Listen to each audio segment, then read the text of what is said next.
In just 5 minutes, Senator John Kennedy's team had lavished $243,000 on exquisite wine prime steak and opulent luxury napkins, all while 1 million desperate families across the nation were stripped of their welfare benefits in the dead of night, and on live national television, Jasmine Crockett strode into the hearing room, gripping a single damning receipt that sent a visible shudder through the most powerful man in the chamber, the red light blinking ominously as the entire country held its collective breath, pondering the burning question of who the true freeloaders were. When Kennedy's lavish dinner eclipsed the cost of feeding 1 million hungry mouths, the red tally light on the C-SPAN camera flickering once before locking into a relentless glow like a sniper's unyielding sight, trained on the annals of history.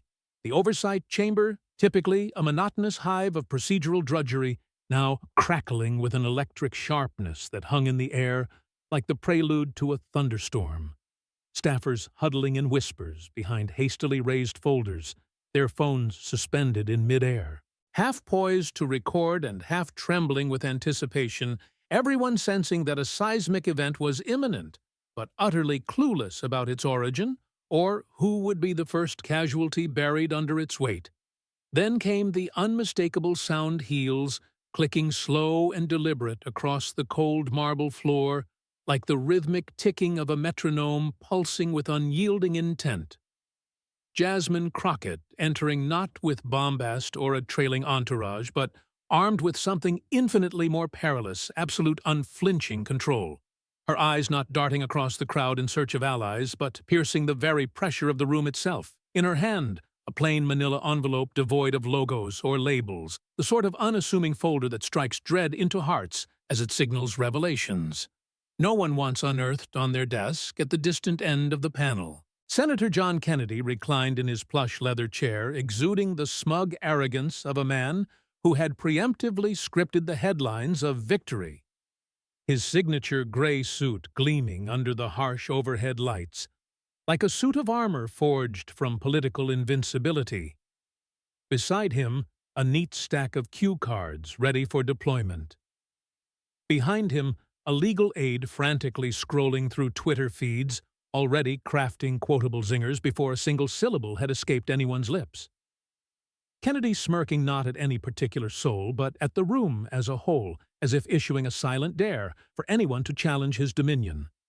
Jasmine refraining from taking her seat immediately, instead laying the envelope flat on the table before her, with deliberate composure, no haste, no theatrical flourish akin to a seasoned detective, placing irrefutable evidence on display, fully aware that the fingerprints concealed within would spark an inferno far surpassing the power of mere words, one row behind her. Rep. Hakeem Jeffries sharing a fleeting glance with Rep. Katie Porter. Silent, terse nods exchanged like coded signals in a high-stakes espionage, neither of them privy to the envelope's contents, since Jasmine had staunchly refused to brief a soul, a calculated move to preserve the element of raw surprise across the aisle. Rep. Matt Gaetz leaning in to murmur something conspiratorial into Kennedy's ear, eliciting a boisterous chuckle from Kennedy loud enough to be captured by the hot mics, scattered about another stunt they always lead, with feelings he quipped dismissively. But Jasmine didn't so much as blink, her composure unbroken, as she uncapped a pen and inscribed a silent checkmark on her yellow notepad, then nudging the envelope an inch closer to her microphone as if issuing a veiled threat. This is no mere stunt. This is the fuse to a powder keg. Aides starting to fidget uneasily in their seats. One congressional photographer pivoting their lens away from Kennedy's self-satisfied grin to capture Jasmine's profound stillness, that subtle shift lasting scarcely a second, yet speaking volumes in the cutthroat arena of Washington, where stillness equated to unassailable power. For in this town, anyone bellowing loudly was either bluffing desperately or spiraling into panic behind the presiding desk. The committee chair commencing the roll call with rote formality, but the camera refusing to budge, remaining riveted on Jasmine's hands. Those same hands that had once championed impoverished mothers in sweltering courtrooms plagued by faulty air conditioning, and overlooked case files now hovering mere inches from unleashing detonation in the most scrutinized chamber in the land. A rapid flash of memory surging through her mind of what she'd witnessed. The previous night, Omar's voice, quivering with raw emotion, the chef who'd appeared at her doorstep. Deep into the evening, his eyes bulging as if delivering a vial of radioactive peril. "Don't let them bury this," he'd pleaded in a hushed tone. "They feast kings on steak, while leaving my wife to starve the ink on the document, still fresh and tacky." When she pried it open, the header emblazoned with the party event expense sheet, diagonally stamped classified restricted budgetary record, snapping back to the present in the chamber. Jasmine at last, leaning forward, yet withholding from opening the folder, just yet merely tapping it once with her index finger, like a cunning dealer on the verge of flipping the card destined to topple empires. And at long last she spoke, her voice soft, yet crystalline, piercing the hush like a needle threading through luxurious velvet. "Mr. Chairman, could someone kindly explain why a simple dinner receipt bears classification?" The room collectively ceasing to breathe and Kennedy's perpetual smile evaporating. In an instant, Kennedy wasting no time for the air to replenish the void. The instant Jasmine's query reverberated into the silence, he surged forward, fingers, interlaced lips, twisting in self-assured delight, oblivious to the gathering tempest at his back. "Let's discuss waste," he proclaimed, his southern drawl silky and primed for the cameras. "This administration is at last eradicating it. No more freeloading plaguing America, no more doleouts to those who contribute naught but leeching applause, erupting from the right-wing enclave of the chamber." Matt Gaetz, flashing a sly smirk and initiating a languid clap, somewhere a pen snapping shut with finality. Jasmine, unblinking, merely underscoring a solitary word on her notepad. Freeloading 3 decisive strokes, bold and indelible, the ink seeping faintly through the paper, her stance unaltered, yet the atmosphere in the room palpably shifting. She never averted her gaze from Kennedy, and he avoided direct eye contact with her. He knew, as did every soul present. There lurked something beneath that envelope, impervious to his jests or bravado. Kennedy persisting in his bombastic delivery, weaving sound bites with flair. "We've slashed over $18 billion from futile programs, initiatives that pampered indolence, rewarded defeat, and penalized triumph. That's not the America we're resurrecting." He pivoted toward the camera, nodding with unwavering confidence, "And should anyone object, they can debate it with the electorate craving fortitude over pity." Jasmine, arching an eyebrow but uttering not a word. Her reticence, no surrender but a masterful tactic. She flipped one page in her notebook, then another with intentional sluggishness. Each flip resonating like the inexorable tick of a clock, audible only to her Kennedy's volume, escalating, as though to smother an impending clamor yet to manifest from the panel's far right, Rep. Matt Gaetz clearing his throat in exaggerated exasperation. "Are we enduring this spectacle, or shall we hear from the Congresswoman, armed with a folder bereft of facts, laughter cascading along the GOP benches like an orchestrated ripple?" Jasmine at last directing her gaze his way, devoid of annoyance, but radiating an unsettling serenity, poised to render a man rueful for his utterance, she inclined toward her mic. "I'm delighted to speak, Representative, but not quite yet." Her timbre velvet infused with steel. "I'd prefer to reserve my inquiries until all others have concluded." Gaetz scoffing, "That's not the protocol. We don't postpone for theatrics." Jasmine unwavering, "Then deem it strategy. I desire for all to voice their pieces before I articulate what demands expression." Chairman Comer tilting his head. "Congresswoman Crockett, that's exceedingly unconventional." Jasmine retorting without lifting her eyes, so as deeming a dinner receipt classified the phrase, plummeting like a plum weight, even reporters halting mid-keystroke across the table. Kennedy subtly readjusting in his chair, his interlaced fingers now clenched more tautly, a vein at his temple throbbing fleetingly. Rep. Elise Stefanik inclining to murmur discreetly near his ear. Kennedy nodding, yet his eyes darting back to the envelope. "Very well." The chairman grumbled, consulting his agenda. "We'll loop back." But Gaetz undeterred, he surged forward, brimming with assurance. convinced the jest remained his. "What precisely are you scheming, Congresswoman Crockett?" Jasmine, sealing her notebook, snapping her pen, then elevating her gaze squarely at him. "I'm scheming to unveil the truth immediately following your collective fabrications." And just like that, the room plunged into quietude once more. But this occasion it transcended suspense. It embodied dread. The room scarcely recommencing respiration when Jasmine elevated her hand, not urgently, but with surgical exactitude. "Mr. Chairman," she articulated composedly, her voice severing the whispers like a scalpel. "I'd like to tender a supplemental exhibit. For the record," she forewent awaiting sanction. She merely delved beneath the folder, extracting a slender USB drive, and proffering it forward, as if it bore greater value than gold, behind her, an aide proffering a mute nod, the screen behind the dais flickering one click, altering everything. The image inundating the oversight chamber, not merely startling but profane. A scanned receipt headlined in bold Republican Party event dinner, private donor event, total sum $243. 568 line items cascading below. Parodying privilege, Wagyu, A5 steak per plate. Louis XIII, cognac. 17 bottles imported crystal service fee, $36. 000 non-negotiable, a gasp undulating through the room akin to a shock wave, chairs groaning, pens tumbling, one staffer vocalizing incredulity. No way. Kennedy's countenance unfractured, but his hand upon the table twitching, he tilted marginally toward his attorney, who murmured hastily, rifling through a binder with quivering digits. Jasmine mute for 5 seconds, permitting the screen to articulate, allowing every American taxpayer peering via their televisions to visceralize exclusion from a repast they unwittingly financed. Then delicately she advanced not to the mic, but to the room's nucleus, every camera pivoting. She discoursed not voluminously, but with profundity on the identical evening. This feast was proffered. The Department of Agriculture disseminated a memo declaring over 1 million families would witness their food benefits diminished. Some eradicated holy gasps anew. This instance subdued, more intimate. A frigid burden descending upon the room, as if the thermostat plummeted 20 degrees. Kennedy, glancing downward momentarily, but cameras ensnaring it.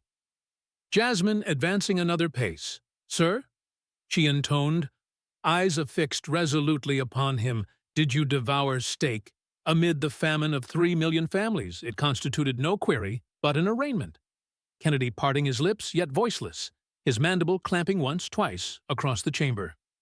Rep. Alexandria Ocasio-Cortez relinquishing her pen, fixating on the receipt. Even Rep. Jim Jordan mute, his visage congealed, as if computing detriment in real time, the screen dimming, yet the havoc consummated that figure, $243, 568. Etching into every retweet, every headline hastily composed, every gaze observing from kitchen counters laden with delinquent bills and vacant refrigerators. Jasmine pivoting, strolling leisurely back to her seat, and reclining the envelope now sealed anew, but all in that chamber, cognizant it was no longer vacant, it was radioactive. And yet the query persisted, weighty in the atmosphere, like fumes from an incipient blaze. What had Jasmine just unleashed? And to what depths did this receipt plunge? The screen behind Jasmine faded to obscurity, but the receipt's image lingered seared behind every eyelid in the room. No one grasping for coffee, no one articulating above a murmur. It transcended the numeral $243, 568. It embodied its flavor, the metallic reverberation of extravagance dispensed in hush, while multitudes tallied discounts. Jasmine tapping her microphone once, shattering the quiescence. "Let's traverse the timeline," she declared, gliding a document onto the panel as if evidentiary in a felony tribunal. Her voice subdued, steadfast, lethal. "The Department of Agriculture promulgates a directive proclaiming the retraction of emergency SNAP allotments in 32 states, 3 million families, predominantly with offspring, instructed to anticipate diminished sustenance. No forewarning, no transition, She elevated a printed email bearing governmental header bold redacted segments evident, then she hoisted her other hand and inverted it. Same Twilight Republican Party affair, Florida. A clandestine dinner invoiced to an executive PAC, intimately linked to this regime. Patrons jetted in privately the bill of fare encompassing imported Kobe beef truffle froth and something dubbed Liberty oysters, whatever that signifies. Kennedy elevating a hand like a sovereign, muting a minstrel coincidence. He barked, "That's all it is." The chamber agitating Jasmine, unblinking she delved into her binder, extracting a secondary document, denser paper, watermark, discernible. "This is a USDA redirection memo," she affirmed, hoisting it to the camera, endorsed by acting Undersecretary Ellen Taylor. 2 days preceding the banquet, it reallocates $18. $4 million from emergency food aid to alternate communication endeavors, including, quote, public engagement strategy, pilot programming. She permitted the terms to suspend, no one inquiring what public engagement connoted. Everyone, comprehending it, signified optics, promotions. Talking points, I believe, Jasmine articulated leisurely. That's how Kobe beef supersedes children's cereal at the table's terminus. A moderate Republican rep. Fidgeting in his seat, his brow furrowed, he gazed down at his own briefing dossier and flipped it open, scanning swiftly, his lips articulating as he perused. Then he petrified Kennedy, observing it, and for an instant his voice dipped marginally.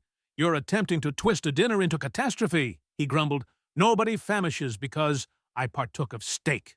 Jasmine wheeling toward him, no ire, just a keen edge in her eyes. "You're correct," she affirmed. "They didn't famish owing to your steak. They famish because your regime elected steak over them. No one venturing applause, it would demean it." The declaration perched there, colossal and electrifying, Jasmine positioning both hands on the table and inclining forward marginally. "Tell me, Mr. Senator, is this how you delineate America first?" Kennedy gazing unblinking, but someplace behind his muteness, the edges of his authority commencing to fracture. The muteness succeeding Jasmine's ultimate query, still adhering to the walls, when she delved beneath her folder anew. No rustling, no papers, merely a slim black remote one click, the screens lining the chamber, illuminating not with graphs or receipts, this occasion, but a paused video feed. The frozen frame depicting a man in a white chef's coat, positioned against a barren kitchen wall, his name stitched in faded thread. Omar Ruiz, former executive chef, party event. The chamber tautening Kennedy's head, snapping toward the screen, his lawyer whispering expeditiously. Jasmine not proclaiming it, she merely permitted it to play Omar's voice, fracturing before concluding his initial sentence. "I labored in the kitchen at the party event for 4 years. I supervised private events, and I recollect that evening very clearly. He swallowed arduously 17 courses, imported ingredients, 43 pounds of uneaten meat, discarded before midnight. We weren't permitted to take any home, not even the staff." The room darkening as the video cut to grainy kitchen footage, metal counters, piles of unused food scraped into bins, trays of untouched filet rolled back into coolers. Omar's voice persisting. At one point, a donor leaned over his glass of $1, 400 wine, and said, "You know, the problem with this country is the freeloaders. They should just go hungry and learn." Omar. Pausing, I had to smile. My wife was home feeding our daughter cereal. She's on WIC, or she was until it got cut. Kennedy slamming his hand on the table, he was fired. Kennedy barking, he broke the rules. That's it. His lawyer looking like he wanted to vanish into the floor. Jasmine not even flinching. He wasn't fired for poor conduct. She said coldly he was fired 2 days after asking where the excess food budget was going. The video resuming Omar's face, filling the screen again, tired, angry, unapologetic. I watched men eat 10-ounce steaks and throw half of it away while the government slashed school lunch programs. I watched them complain their wine was too warm while my wife boiled water to make soup from powdered milk. They called us freeloaders. The screen freezing on his face. eyes locked with the camera, the weight of 4 years of silence finally spoken, and yet Omar said they call us the freeloaders. The room not gasping. This time it recoiled. Even some of Kennedy's allies sitting with arms crossed, unsure whether to defend or retreat. Jasmine letting it sit, no follow-up, no flourish. Just that sentence, hanging like smoke from a burning truth, Kennedy tapping his finger restlessly against the table, eyes darting to the press seats. For once, there was no smirk, no counter, just the echo of a man who cooked for kings and was forced to swallow injustice like it was his final meal. The image of Omar's face still hovering on the screen when Jasmine lowered her voice and said 6 words that made even seasoned lawmakers sit forward. "I have something else to submit." Her hand moving with slow certainty, sliding a new page across the table. This one marked confidential internal strategic briefing. The header, bold and absurd in its arrogance, read, "Elite dinner doctrine, wealth first, optics second." The phrase striking like a slap in a silent church. Kennedy shifting in his seat before the first sentence was read aloud, his lawyer leaning forward, eyes narrowing at the watermark. "This is fake," Kennedy said sharply. "We've never seen that. This is a hoax." Jasmine, not looking at him, she looked straight at the cameras. 2 weeks ago, she said, "I received a call at 2:13 a.m. from a Hill staffer, scared, crying, whispering like someone was outside her apartment door." She said this memo was handed out at a private GOP strategy dinner. She didn't want to send it through email. She printed 1 copy. She folded it in half, and she slid it under my door. Flashback a dim hallway, a shadow of a woman in a hoodie, a piece of paper slipped beneath a line of light in a silent hotel corridor. Jasmine, barefoot, picking it up, reading it alone by the lamp. The words clear, cruel, calculated, do not publicly sympathize with cuts. Emphasize economic correction. Frame poverty as a consequence of poor choices. Redirect questions toward border security. Protect optics. Prioritize donor satisfaction. Back in the hearing room, no one laughing. Now Kennedy's voice cracking just slightly as he tried to interject. That could have come from anyone, Jasmine turning toward him for the first time in minutes.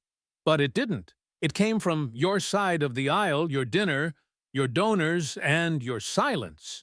She clicked. The remote again on screen, highlighted in yellow, was a direct line, "Eliminate food panic narratives by reinforcing individual accountability message. Hunger is a personal failure, not systemic." The temperature in the room dropping. Rep. Sherrod Brown staring at his shoes. Elise Stefanik tapping her pen nervously against her folder. No one rushing to defend the memo. No one moving to strike it from the record. Jasmine leaning in, calm as ice. "Mr. Kennedy, I don't know what you eat for optics, but do you know what the poor eat for theirs?" She held up a printed image of a child's school lunch tray, 3 carrot sticks, 1 scoop of beans, and a slice of white bread, with no butter. The label beneath it, Post-Cut Meal Plan, Alabama District. Kennedy, not answering for the first time, he didn't even pretend to, because this wasn't about steak anymore. This was about policy, dressed in linen, sold with wine, and buried under phrases like accountability and strength. And the lie was starting to rot from the inside out. What happens when the lie gets too big to swallow the fluorescent lights, buzzing faintly overhead? But the chamber itself gone still as if holding its breath. No one knowing what Jasmine Crockett would pull from that cloth bag. But after the receipt, the video, and the leaked memo, no one doubting it, would hurt her hands moving with deliberate, calm fingertips brushing the edges of a pink lunchbox, scuffed, faded, and worn, like it had seen more years than the child who carried it. There was no name on the front, just a single sticker peeling off the corner, a glittery, smiling star with a crack running through its face. This Jasmine began lifting the box for all to see. Belongs to Ellie Davis. She's 9. Her mother, Staff Sergeant Naomi Davis, served 2 tours in Iraq. Purple Heart, honorably discharged, works full-time in a warehouse in Des Moines. She also just lost over $200 in monthly food assistance due to your administration's budget reallocation. Gasps not coming this time, just a sick, low murmur, cameras zooming in as Jasmine slowly opened the box and revealed the only thing inside: a single slice of white bread. No spread, no fruit, no water, just one piece, brittle around the edges, folded slightly in the middle, like it had been crushed under the weight of shame. The sound of breath leaving lungs quiet and collective swept across the hearing room, even aides behind the dais shifting uncomfortably. Matt Gayette's rolling his eyes, shaking his head. "Really?" he muttered, a sandwich story. "This is Congress, not Oprah, Jasmine." Not so much as glancing at him, she reached deeper and withdrew a folded slip of notebook paper, handwritten in purple crayon, child scrawled, the letters wide and wobbly. She held it to the microphone and read, "Sorry, baby mommy's tryin'. I love you, mommy," her voice cracking on the word trying, but she kept going. She left this in Ellie's lunch the same day that receipt was signed, at the party event, the same night someone drank Louis under a chandelier and laughed about how hunger builds character, Kennedy's face tightening. He didn't speak. He just stared at the table, unmoving, as if hoping the moment would vanish if he didn't acknowledge it. But the cameras were still rolling. The world was still watching Jasmine setting the lunchbox down on the panel. Like it belonged there. Like it had more right to sit before Congress than some of the members in the room. She looked not at the chairman, not at Gayette's, but directly at Kennedy. Ellie's mother didn't lose her benefits because she failed. She lost them because someone in this room decided people like her were less deserving of dinner than donors were of decadence. The room falling into a silence that wasn't just quiet, it was ashamed. Even Rep. Thomas Massey, who had tried earlier to stay neutral, now sat with arms folded tight across his chest, jaw clenched. And then Jasmine asked it. No dramatics, no pause for effect, just truth, raw and direct. "Tell me, Mr. Senator, is this the America your policy feeds?" Kennedy. Not blinking, not moving, but behind his stillness. Something buckled and the nation felt it, the lunchbox still sitting there, small, pink, innocent, like it didn't just silence the most powerful man in the room, but silence never lasts long in Washington.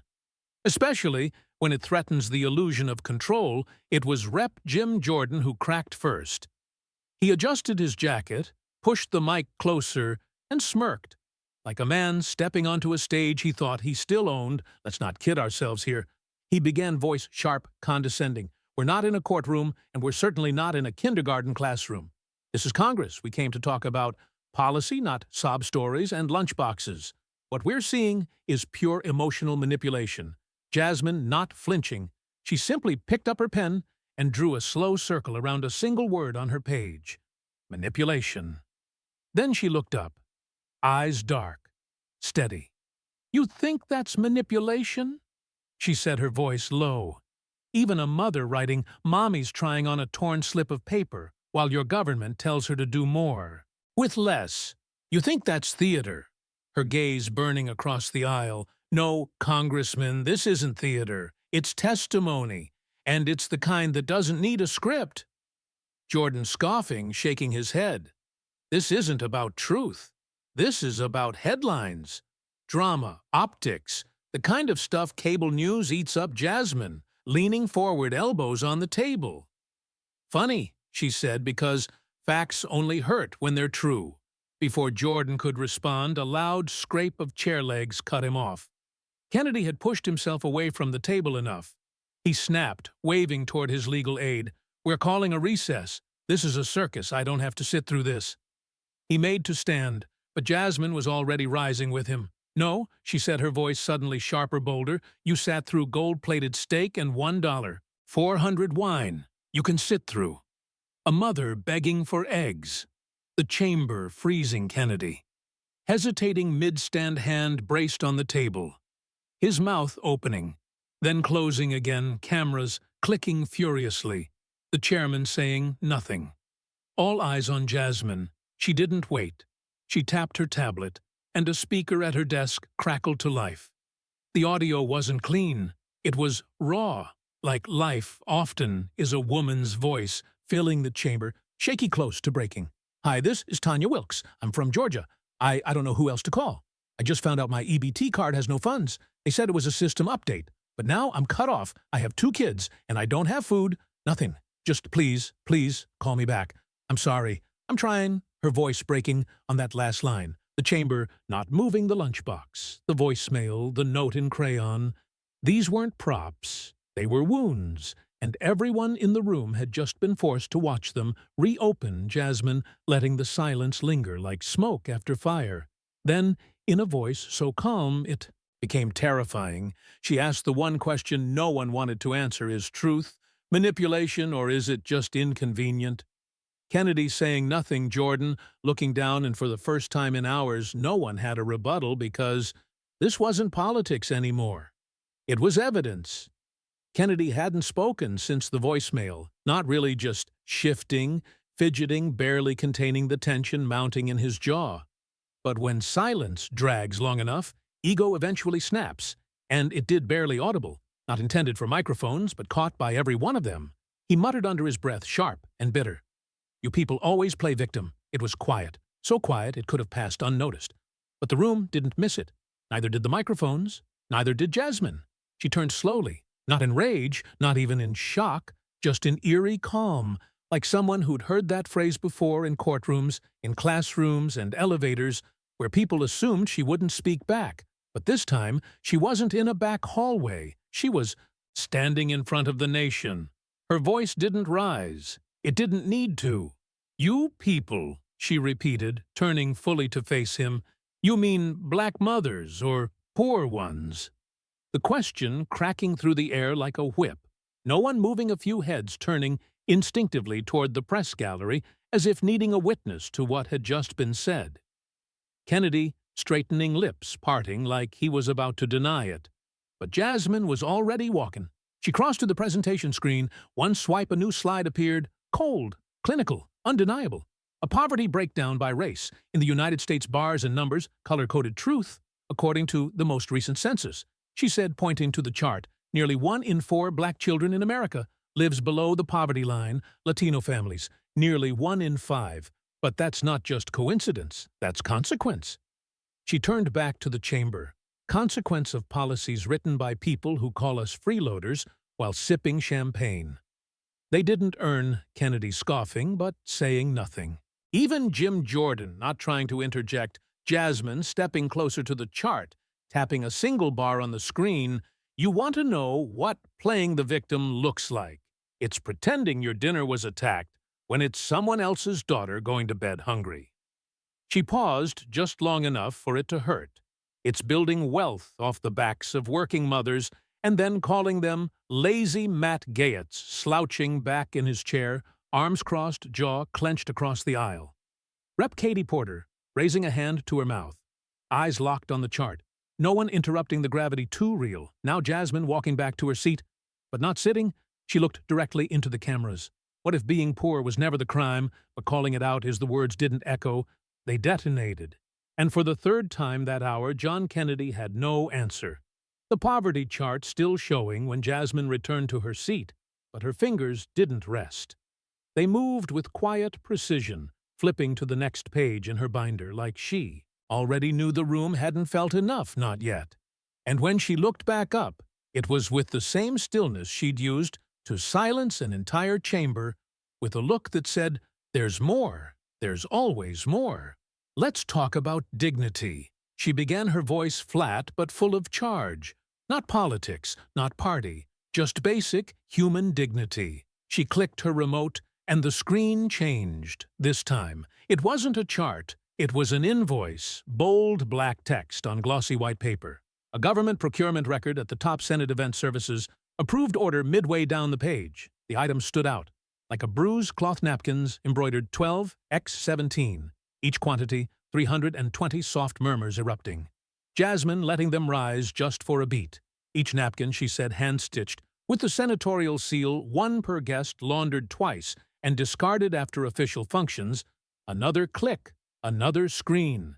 This time an invoice from the Department of Health and Human Services, line 12. Adult incontinence supplies, budget adjustment, $790 region listed. Long-term care facilities.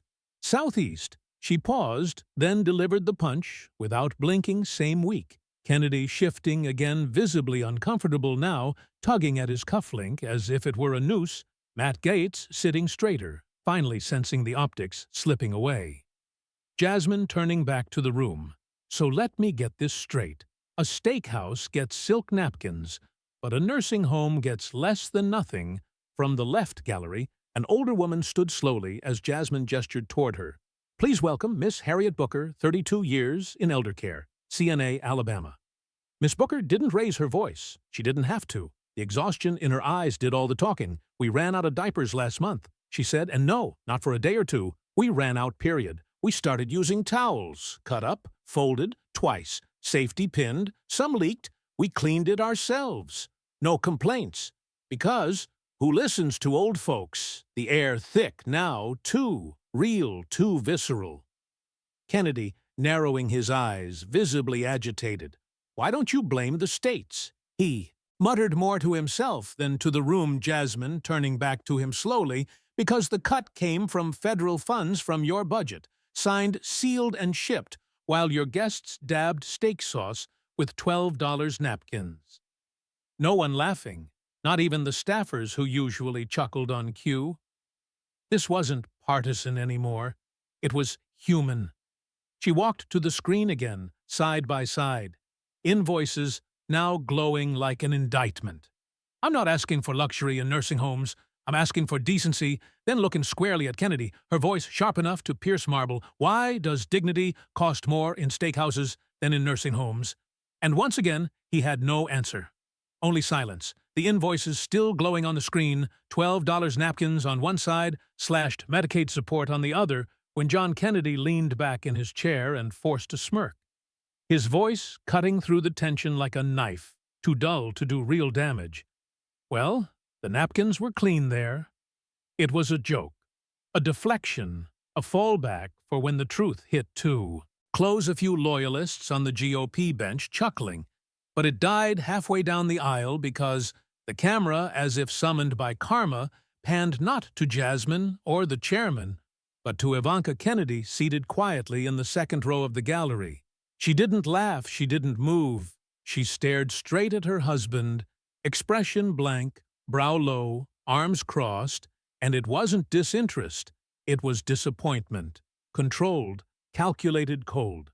Jasmine catching it, she didn't react immediately, she just noted it. Her eyes meeting Ivanka's for the briefest second, a flash of unexpected symmetry between two women who rarely shared the same room, let alone a gaze, one nodding the other, not flinching. Jasmine, turning back to the mic, clean napkins, she repeated slowly like the phrase itself was offensive. We're congratulating ourselves on clean napkins, while elderly Americans sit in soiled linens and whisper apologies to the staff because they're embarrassed to ask for help. She tapped her tablet, the screen changing again. This time to a grainy phone recording, a banquet hall, clinking glasses, laughter, and then, unmistakable, the voice of a GOP mega-donor mid-toast. I say, let the food stamp moms figure it out. If they can afford nails and Netflix, they can afford dinner, gasps rippling. One reporter dropping their pen, a congressman mouthing, "Oh my God," before catching himself, Jasmine not saying a word until the clip ended. Then she leaned in. That recording was taken at a donor retreat in Aspen last year. Half the room were policymakers, the other half wrote their checks. Kennedy looking away, his jaw flexed, but he said nothing. Jasmine scanning the faces before her, some flushed with shame, others pale with panic, but none more telling than the woman still seated quietly in the gallery. Ivanka hadn't moved, but now she looked down slowly like she couldn't bear to see the man she married hiding behind steak jokes while the floor cracked beneath millions. Jasmine turning back to Kennedy, her voice not rising, it dropped lower into that place where anger turns to ice. Do your wives eat silence? Or just felt minion the room going? Still not because of the line, but because everyone knew what it meant. It wasn't just about steak anymore. It was about the kind of wealth that insulates, that dehumanizes, that forgets. There are people still washing forks in cold water and choosing between diapers and dinner. And Jasmine had just asked The one question that couldn't be catered around the red timer light above the chamber doors, beginning to blink a silent warning that Jasmine's time was almost up, aides on her bench giving subtle signals. 2 fingers tapped on a folder, a glance at the wall clock, a tiny nod from her chief counsel, the message, clear, wrap it up, deliver, your final line, step away. But Jasmine, not moving, she stayed frozen, her hand resting lightly on the tablet that had piece by piece peeled back a nation's lie, her eyes scanning the room not with urgency, but with precision, and then with a deep breath that seemed to anchor the entire chamber. She stood, "I'll finish with one name," she said, the room tensing again. This wasn't theater. It was the final turn of the blade. She tapped her screen, the photo that appeared on the wall simple. A woman in a pale blue church dress smiling faintly beneath a sun hat. The kind of photo someone might use in a eulogy. Her name, Jasmine said, was Latrice Morgan, 41 years old, mother of 3, lived in Jackson, Mississippi, and she died 2 months ago alone in a trailer with no heat. Her cause of death, listed by the coroner, malnutrition, organ collapse, dehydration. She paused not for effect, but because the words themselves were too heavy to keep reading without breaking. She weighed 89 pounds when she collapsed. No history of eating disorders, no substance abuse, just poverty. She lost her SNAP benefits during the emergency rollback. Kennedy shifting in his seat, again visibly agitated, but now the silence too thick for him to cut through. Ivanka still in the gallery, looking down once more. Jasmine, taking a slow step forward, 89 pounds. That's what was left of a mother who spent everything she had, feeding her kids before herself. And we dare call her a freeloader? She placed both hands on the podium, now steadying herself against the weight of her own fury. The room had no oxygen left, no rebuttals, no jokes, just a stillness that bordered on reverence. She didn't make the news, no cameras, no protests, just a shallow obituary in the back page of a local paper. Her kids now live with a neighbor. The youngest thinks she's on a long nap. The words hitting like stones in a still lake, one after the other. Jasmine looking up, locking eyes with Kennedy. So if this hearing isn't about food, if it isn't about lives like Latrice's, then tell me, what exactly is it about? No answer came because there was nothing left to say. The chamber hadn't fully recovered from the name Latrice Morgan, when a new ripple of tension spread this time, not from Jasmine, but from the other side of the aisle, Rep. Thomas Massey, a moderate Republican who had sat stiff and stone-faced for hours, suddenly raising his hand. "Mr. Chairman," he said louder than expected, voice strained with hesitation and heat, "I believe members of this committee deserve a few minutes to clarify certain allocations in the funding records before this hearing moves forward." Murmurs erupting. It wasn't a defense. It was a crack, a fissure inside the GOP bench. A second voice following Rep. Brian Fitzpatrick from Pennsylvania, echoing Massey's concern. "We weren't briefed on the redirection of SNAP reserves. If those reallocations were bundled into unrelated defense riders, then we have a problem." Kennedy, not waiting, he slammed his palm on the table, not hard enough to be dramatic, but just enough to reassert dominance. "No, we're not getting derailed by side chatter. We've heard enough." His tone sharp, nervous, less like a leader holding the reins, and more like a man watching the wheels come loose. The chairman hesitating. That's when the moment exploded from the back bench. A Republican voice roaring across the room let her finish the chamber. Freezing. All heads turning. It wasn't a Democrat. It was Rep. Tony Gonzalez, Texas. Not a friend of Jasmine, not a known ally, but today, even he looked like he couldn't stomach the political theater anymore. Kennedy, standing now, pointing directly at Jasmine. "You want my seat?" he snapped. "Fine. Take it." But Jasmine, not blinking, she rose slowly, calmly, her voice cold as ice and sharp as broken glass. "I don't want your seat, Mr. Kennedy. I want your conscience, but that seat's cheaper." A few gasps, one cough, nothing else. She stepped forward, papers in hand. New documents, time-stamped memos, footnotes circled in red ink. A visual timeline flashing onto the screen behind her, date after date of policy decisions, votes buried in subcommittee midnight sessions. Riders, quietly attached to unrelated bills, each one slashing a different welfare protection, each one coinciding with private events, donor dinners, or real estate unveilings with names like Liberty, Gala, and Champagne Patriot Night. She walked through it all without raising her voice. This wasn't a mistake. It was a design, a strategy, a sequence of choices made by people who never thought the consequences would land in a lunchbox or a nursing home. But they did, and they always do, Kennedy exhaling slowly, his jaw-tight knuckles white around his water glass. Jasmine looking around the room, pausing just long enough to make each representative feel seen, whether they liked it or not.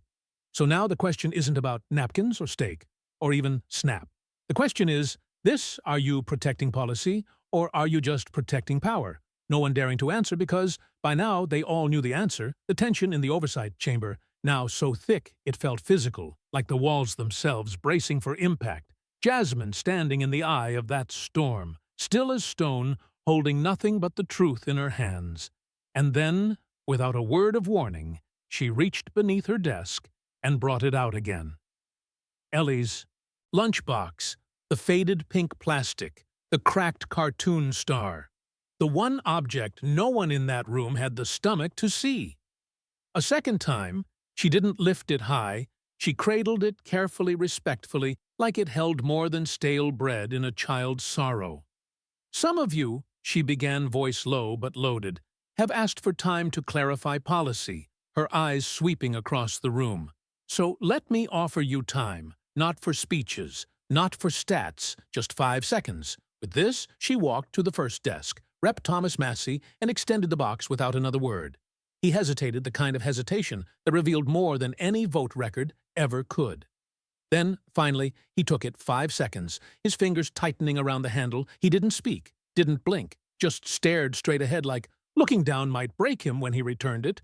He mouthed something, but the mic didn't catch it, and Jasmine didn't ask. She moved down the row one by one, not to shame them, not to perform, but to remind them that this wasn't about bills and budgets. This was about a single meal a child didn't have. Rep. Maria Salazar barely touched it, holding it between 2 fingers like it might stain her sleeve. Rep. Dan Newhouse held it a second too long, then cleared his throat and stared at the wall. The box passed like a silent indictment, and with each hand it touched, the weight seemed to grow heavier. Then came Rep. Susan Collins. Quiet, usually reserved. Jasmine offered the box. Collins took it, but her hands shook almost immediately by the 3rd second, tears slipping down her cheeks by the 5th. She returned the box and pressed her knuckles to her mouth like she was holding something in that couldn't be said out loud. And then Jasmine reached the man at the center of it all. Kennedy didn't even look at her. She extended the box. He leaned back, smirked faintly, and waved it off. "I don't touch props," he said loud enough for the cameras to catch every word. The silence that followed, thick and immediate. A few gasps, a chair creaking, no one moving. Jasmine, staring at him for just a breath longer, then turning to the room, not just to Republicans, not just to Democrats, but to the country watching. "No, you don't touch props, just leaves." And that line didn't echo. It cracked, the kind of crack that splits marble, that breaks through spin, that leaves no one safe behind their title. Jasmine stepping back to the center, holding the lunchbox high, one last time, then slowly placing it on the center of the committee table like an offering. This lunchbox has more courage than some of the people in this room. And if you can't hold the weight of a hungry child's world in your hands, what kind of leader are you? She let the question hang, sharp, brutal, unshakable. What kind of leader fears a child's hunger? No one answering. And in that moment, everyone knew some things can't be debated. They can only be held. The lunchbox, now, sitting motionless at the center of the committee table, surrounded by still faces and burning silence. Jasmine having said nothing else after her final question, because she didn't need to. The room scoured clean by truth. And what remained, the kind of stillness only felt in churches after funerals. No chair creaking, no pen scratching paper. Even the cameras seeming to zoom slower, like the lens itself respected the moment. Jasmine standing tall, hands folded in front of her. her breath steady even as her heart pounded beneath her blazer. She hadn't raised her voice once, hadn't shouted, hadn't grandstanded, but what she had done layer by layer, fact by fact, story by story, was strip away the armor of power, ego, and distraction until all that remained one naked, inescapable truth. America feeding the rich and starving the quiet. And then it happened. From the second row, a mother in a blue denim jacket stood, her hands shaking, but she stood anyway. A beat later, a Vietnam veteran with a cane pushing himself to his feet beside her. Then a staffer, then a press intern, then a janitor near the chamber door, one by one. No cue, no applause, just quiet rising. Like grief, like reverence, like revolution. The entire gallery now on its feet. No one clapping because clapping would have cheapened it. It wasn't celebration, it was recognition. Kennedy turning toward the gallery and freezing for the first time all day, his face cracking, not in anger, not in smug dismissal, but something closer to fear or worse, realization. He glanced at his lawyer. No one moved. He looked to the chairman, but even Comer avoided his eyes, the seat that once seemed to make him untouchable, now looking like a spotlight without escape. Jasmine not smiling, she didn't gloat. She bowed her head soft, brief, enough respectful, as if honoring more than just the people in the room, as if honoring Latrice Morgan Ellie, Tanya Wilkes Omar Ruiz, everyone who had ever eaten silence because they couldn't afford a voice. Then she looked up, eyes forward, shoulders square, calm, like a woman who had already won something deeper than applause, her gaze sweeping the room, not in challenge, but in invitation. "This is the sound of truth," she said quietly. Not loud, not violent, just standing the cameras, not blinking the country, not breathing.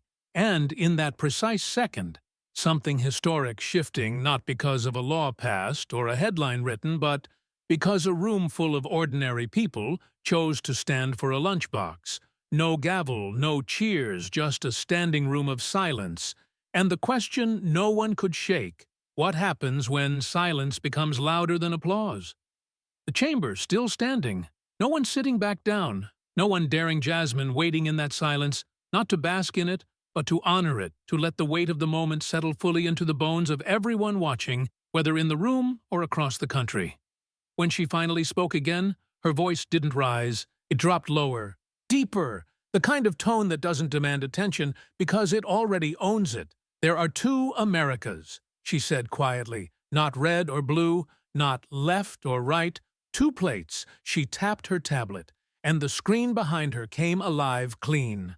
Clinical, undeniable on the left, a plate overflowing with steak asparagus, truffle mash, and a flute of champagne labeled party event. On the right, 3 saltine crackers and a plastic spoon labeled Jackson, Mississippi. She turned slightly, her hand raised toward the images, but her eyes never leaving the room, one plate prepared in gilded kitchens by chefs with imported salt, the other scraped together by mothers who water down soup so their kids don't hear their stomachs growl at night. She swiped again, a new screen appeared, bar charts breaking down food insecurity by race and region. Black and Latino households double the rate, indigenous families even higher, in the red dots, the counties with the highest cuts to food programs. "This isn't just about poverty," she continued. "It's about who poverty chooses to suffocate and who we allow it to, Rep." Hakeem Jeffries, standing now, his presence, not loud, it was grounded. He walked up beside Jasmine, eyes scanning the chart, his face somber. He spoke into the mic. Without looking away from the data, Dr. King once said, "There's nothing new about poverty. What is new is that we now have the resources to get rid of it." He turned to face the room. "But we haven't. And in some cases we've chosen not to." There were no objections, even the far-right bench sat motionless. Jasmine stepping forward again, clicking to the final slide, a list of names and counties. Dozens of them, children, elders, veterans, all marked benefits terminated. She pointed to a name at the bottom. She died in January. He in February. That one's missing from records entirely. No investigation.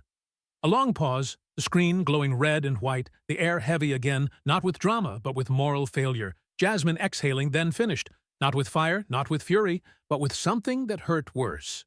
Truth. Without apology, there is nothing new about poverty in America, but there is something new about us ignoring it. And for the first time, the silence didn't feel like fear. It felt like guilt. The charts still glowing. When Jasmine turned from the screen, but this time she didn't walk back to her seat. She stood firm in the center, her hand hovering over the play button on her tablet, her eyes locked onto the committee not with anger, but with the sharp, quiet certainty of someone about to make the air crack. The data had been damning, yes, but what she was about to play would be undeniable. "Let the record reflect," she said, her tone ice-cold. "This isn't secondhand, this isn't a rumor. This is from the source." She pressed play. The audio wasn't grainy, it was crystal clear, male voice, confident, relaxed, recorded in what sounded like a luxury lounge laughter, and the clinking of glasses echoing faintly in the background. "We've already discussed this with the campaign," the man said. "The food policy shifts are optics, not substance. None of this will touch our base, rural donors, high-income brackets. They'll never feel a thing. Trust me, we'll gut the programs in blue districts. No noise, they'll blame local governments." The room-shifting staffers turning to look at one another. Eyes widening, pens dropping somewhere in the back. A woman in a pantsuit cursing under her breath. Jasmine pausing the audio, letting the words hang like a stench that she said slowly, is the voice of Nolan Bragg, senior policy advisor to the Kennedy campaign, recorded 3 months ago at a closed-door fundraiser in Scottsdale, Arizona. She held up a printed transcript stamped with the initials of a bipartisan ethics subcommittee, donated anonymously, verified independently. This wasn't an offhand remark, it was a promise. Kennedy leaning forward abruptly, his face flushed, jaw tight. "That's fake," he barked. "That's edited, chopped up and manipulated. Like everything else you do." Before Jasmine could respond, someone else spoke. It wasn't a politician, it was DOJ Representative Anna Feld. Seated 3 rows behind the dais there, as an observer, she leaned into her mic, her voice cool and calm as glass. "That recording is verified. The metadata aligns. Audio is unaltered, chain of custody intact." The sentence hitting like a bomb. Kennedy recoiling slightly, his lawyer whispering frantically on the Democratic side. No one smiling. It wasn't a victory. It was a revelation. Jasmine turning slowly back to the screen and letting the final line of the audio play again. "They'll never feel a thing, trust me." Jasmine's voice dropping now, almost into a whisper, but every mic catching it. "So if the truth is doctored, then who doctored the people?" The room not moving. "Couldn't, because this wasn't just policy anymore. This was betrayal in a tailored suit, whispered in private and paid for with public hunger, and it had just been dragged into the light. The room battered by truths, one blow at a time, charts, recordings, names, lives, Jasmine having cracked the mask of the system. And now all that remained to show its reflection. No more numbers, no more sound bites, just a final image that could speak what words never could. Without a word, she stepped down from the committee dais and walked toward a small wooden table quietly placed near the back of the chamber stage. Most hadn't noticed it. Until now, it was unpolished, aged maybe $30 on a Craigslist. Listing, no ornaments, no centerpieces, just a single plate, a folded napkin, and nothing else. No silverware, no glass, no second chair. Jasmine standing beside it and waiting until every head in the room turned. "This," she said, gesturing gently toward the table, "is America's dinner table." She didn't speak with fire or fury, but with something heavier, something that made people stop breathing, just to listen harder. 1 plate, 1 napkin, 1 person allowed to eat. She walked around the table slowly, like a judge examining a crime scene. This is what policy looks like, when stripped of promises. This is what remains when we write budgets that feed tax havens and starve school kitchens from the gallery. A child coughed somewhere in the back. Someone muttered, "My God," under their breath. Jasmine continuing for every $1 million fundraiser. This table exists for every donor toast in Steakhouse Summit. There is a mother standing behind this chair, waiting not for a meal, but for permission to matter. She picked up the plate, turned it gently in her hand. It was empty. Some are born into this chair, Some buy it, others never even get to walk in the room. She laid the plate back down. Then the lights dimmed, first the chamber lights, then the walls, until the only thing glowing in the room was that table lit in amber. Humble, stark, devastating. And Jasmine's voice, now barely more than a whisper, still cut through like thunder. We have called this democracy, we have called this fairness, but this is what we built: a system where too many are told they're welcome, but never handed a seat. She turned toward the cameras, not for drama, but for the people watching from trailers, food pantries, and buses carrying tired hands home. If this is America's dinner table, ask yourself one thing.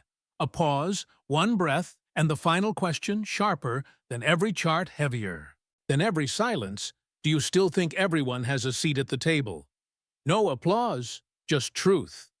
And that was louder than anything. The lights still dim when Jasmine turned to face the cameras, her shoulders straightened, but not with pride, with purpose. This wasn't a closing argument, it was a message, one aimed not at the committee, not even at Kennedy, but at the people beyond the lens. She stood in silence for a breath longer than expected. Letting the moment thicken, then she spoke, not with fury, but with clarity. So focused it cut like a scalpel. This isn't just about John Kennedy, she said, her voice didn't tremble. It landed. It's about us, every single one of us who has looked away from hunger and called it someone else's problem. Every time we voted with our wallets and not our hearts. Every time we excused injustice. Because it didn't land in our own kitchen. Behind her, a screen flickered to life in silence. No narration, no captions, just faces, each one stamped into memory. Ellie holding her lunchbox, Omar Ruiz in his chef's white's eyes hollow, Ms. Harriet Booker folding towels in a nursing home, and Latrice Morgan smiling in a Sunday dress she'd be buried in. Jasmine didn't glance at the screen. She kept her gaze on the camera as if daring America to look back at her. We all built this table, she said, and we all chose who got a seat. The question now isn't who's to blame, but whether we still have the courage to change it. Her hands pressed gently on the committee desk, the same desk that had seen bills passed and buried truths told and ignored.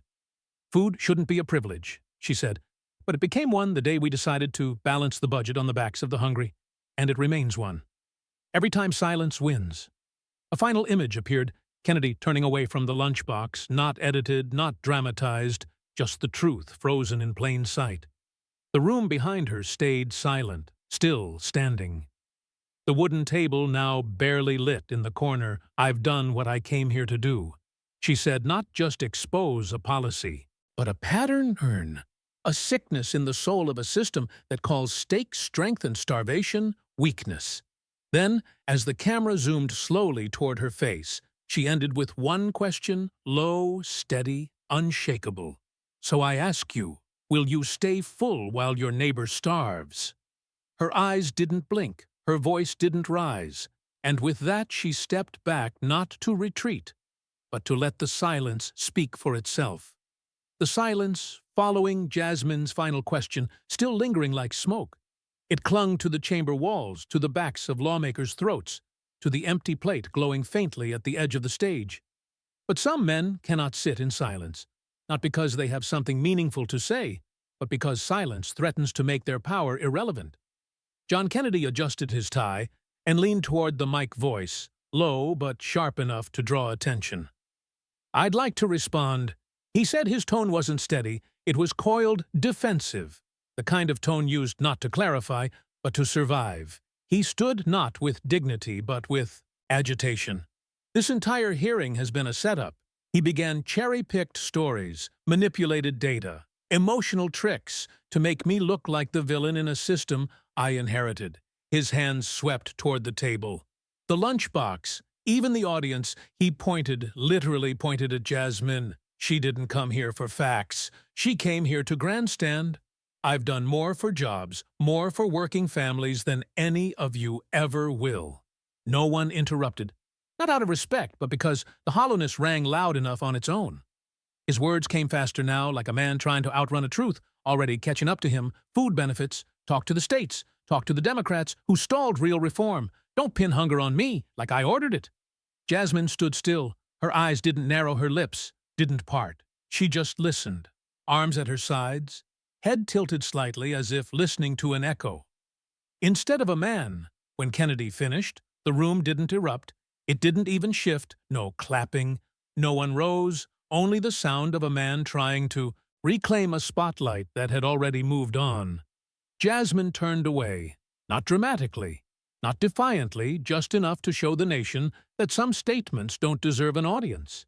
She didn't roll her eyes, she didn't rebut, she let his final remark rot under its own weight. Kennedy looked around the chamber waiting for someone, anyone to signal approval, but all he saw were downcast eyes, crossed arms, and the same empty plate untouched in a hearing where numbers had bled into names and names into memory.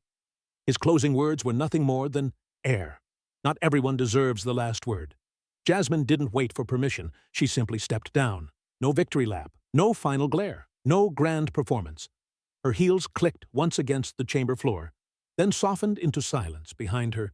The air still hung heavy with everything that had been exposed. Dinners bought with desperation. Voices ignored until they became unbearable. She didn't look back, not at the cameras, not at Kennedy, not even at the table, because the lunchbox was still there, centered small and unshakable. Its plastic corners worn, its story now etched into the conscience of a nation. She had said what needed saying. The weight of it no longer belonged to her alone. It belonged to everyone watching as she disappeared behind the curtain. The room didn't erupt. There was no applause, just a kind of sacred stillness. The silence not of passivity, but of reckoning. One by one, people remained standing, not in celebration, but indecision. A shift had begun, not loud, but irreversible, the camera held on the table. Empty plate, folded napkin, that pink lunchbox closed quiet, but louder than any speech delivered that day. And then a voice, Jasmine's voice, but softer. Now not at a podium inside the audience's head. Her voiceover came like a final truth rising from beneath all the noise. Justice doesn't serve itself. We have to feed it. The screen faded slowly, as if reluctant to let go. First the table dissolved into black. Then the room. Then the echo. A pause. Then words appeared, white text against darkness, bold and unflinching. Sometimes a steak costs more than money. Sometimes it costs a country its soul. Sometimes what's left on the table isn't food. It's a question of conscience. Ellie's lunchbox wasn't just an empty meal. It was a quiet scream from those left behind by decisions they never got to vote on. Will you stay silent or let your heart speak for those too tired to knock? If this story made you think, share it, because awareness means little if it ends in silence. If this story stirred something in you, don't scroll past it. Like, share and subscribe to Mr. Truth Stories, where a child's lunchbox can say more than 100 speeches, and silence becomes its own kind of justice. Tap the bell, because the next story won't just expose policy, it might hold a mirror to us all. What part of Ellie's story still echoes in your heart? Leave a comment. Let's not forget. Let's not look away. Let's stand together. This dramatized story is inspired by real struggles and real people. All characters and dialogue are fictionalized for commentary and education. It is not intended to defame or mislead, but to inspire reflection and civic awareness. Thanks for watching. Truth isn't over. It's just waiting for someone brave enough to carry it forward. And as the credits rolled, the nation was left pondering the profound divide exposed in those tense minutes, a call to action echoing long after the screen went dark, inviting every viewer to question their role in a system where luxury feasts, while others starve. The story not ending but beginning a conversation that could reshape the American table for generations to come.